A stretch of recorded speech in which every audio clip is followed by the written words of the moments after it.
Collectorate ఎదుట BJP Kisan cell ఆధ్వర్యంలో రైతు సత్యాగ్రహ దీక్ష చేపట్టారు. ఈ కార్యక్రమానికి బీజేపీ ఎమ్మెల్యే అంజురెడ్డి ముఖ్య అతిథిగా హాజరై మాట్లాడారు. కాంగ్రెస్ పార్టీ ఎన్నికల సమయంలో మేనిఫెస్టోలో చెప్పిన విధంగా ఎటువంటి ఆంక్షలు లేకుండా 2 లక్షల రుణమాఫీని వెంటనే బేషరతుగా ఇవ్వాలని ఎమ్మెల్సీ అంజురెడ్డి ప్రభుత్వాన్ని డిమాండ్ చేశారు. 20,650 కోట్లు మాత్రమే రైతు రుణమాఫీ చేసి కాంగ్రెస్ ప్రభుత్వం చేతులు దులుపుకుందన్నారు. రైతు భరోసా ఇవ్వడంలో ప్రభుత్వం పూర్తిగా నిర్లక్ష్యం చేస్తుందన్నారు. కాంగ్రెస్ పాలనలో ఇప్పటి వరకు 355 మంది రైతులు ఆత్మహత్యలు చేసుకున్నారని ధ్వజమెత్తారు.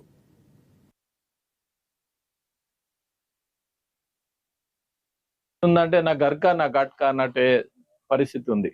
అది అయిపోయిన తర్వాత మొన్న డిసెంబర్లో రాష్ట్ర ఉప ముఖ్యమంత్రి బట్టి విక్రమార్క గారు మాది 140 సంవత్సరాల పార్టీ డిసెంబర్ 28, 1885 లో మాది అయ్యింది. డిసెంబర్ 28 లో మేము రైతులకు 12,000 రైతు కూలీలకు 12,000 ఇస్తా అని చెప్పిండు. ఇంతవరకు చేసిన దాఖలాలు రైతు కూలీలందరి ఆశ ఏంటంటే మా దేవుడు మా దేవుడు మా దేవుడు అని ఆయన చూస్తా ఉన్నారు. మరి 140 సంవత్సరాలు అయిపోయింది, 141 సంవత్సరం అవుతుంది, ఇంతవరకు చేసిన దాఖలాలు లేవు. రుణమాఫీ విషయంలో తీసుకుంటే మొత్తం ఇంచుమించుగా 62,95,000 మంది రుణమాఫీ లోన్ కట్టవలసి ఉన్న రైతులు, దాంట్లో 42 లక్షల మంది 2 లక్షల లోపల రుణమాఫీ ఉన్న రైతులు సుమారు 31,000 కోట్లు కట్టాలి. దానికి ఇచ్చింది ఎంత అంటే వీళ్ళు 25,35,000 మందికి 20,650 కోట్లు ఇవ్వడం జరిగింది. అంటే సుమారు 10,000 కోట్లు వాళ్ళు పెండింగ్ ఉన్నారు రైతుల దాని మీద.